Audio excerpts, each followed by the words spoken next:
You may not have heard the term athletic pubalgia, but if you watch pro sports, especially soccer and football, you've probably heard of athletes having a sports hernia. Let's talk about what that is. I'm Dr. David, orthopedic surgeon and sports medicine expert. Athletic pubalgia is a big fancy term. You don't necessarily need to know the term, but a really difficult injury that a lot of athletes like soccer and football and hockey players get. It's basically an injury of the lower abdominal muscles and the upper sort of groin muscles, the inner thigh muscles. And those are muscles that sort of pull against each other with a number of different movements in sports. And especially in sports with a lot of side-to-side movements, you can actually either tear those muscles, tear the tendon attachments into the pubic bones, or sort of stretch or tear the fascia that overlies, the tissue that overlies the muscle. And it can be really uncomfortable, this deep groin pain when you go to do some of these sports movements.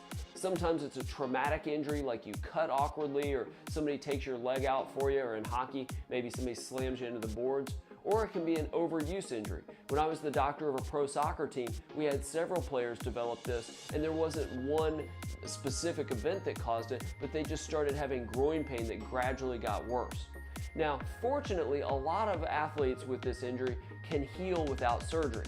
Rest from that sport for 3 weeks, 4 weeks, you completely shut them down. Probably rest from running as well.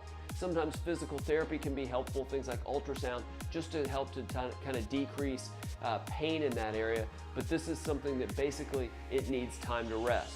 When it starts feeling better, maybe you can put them on the stationary bike or something like that, but you've really got to avoid any kind of stress to those lower abdominal muscles.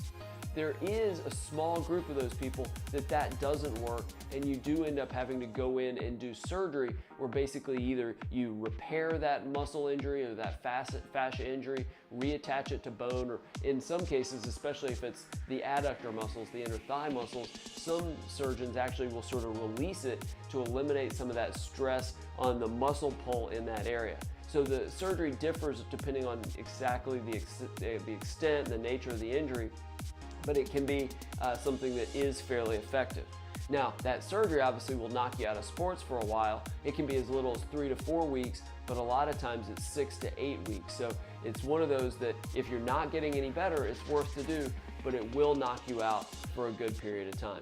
Fortunately, this is a fairly rare injury, but it's really, really uncomfortable if you have it. If this video was helpful, click the video below for much more helpful information, and I'll see you there. Make sure to subscribe, and I look forward to talking to you soon.